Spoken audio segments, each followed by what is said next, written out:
Clara Mendoza had a dream. She loved baking and wanted to share her passion with the world. She opened a charming bakery, Clara's Cakes and Cookies. The aroma of fresh bread and cinnamon filled the air. Customers lined up, eager to taste her creations.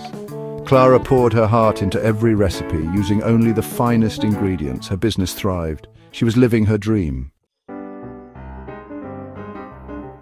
Then the unexpected happened. A global pandemic swept the world. People were told to stay home. Clara had to close her bakery doors. Fear and uncertainty clouded her thoughts. What would happen to her dream? She worried about her staff, her business, and her future.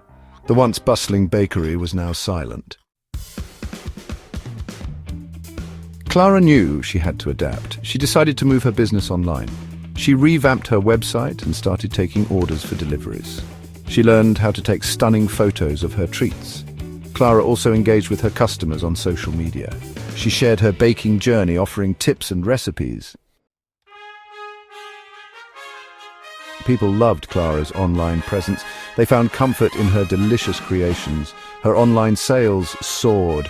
She introduced new products like DIY baking kits. Clara turned a crisis into an opportunity. She learned the power of flexibility and innovation. Clara's story reminds us that even in tough times we can find a way forward. Embrace change, be creative, and never give up on your dreams. You've got this. Subscribe and hit the notification bell for more inspiring stories.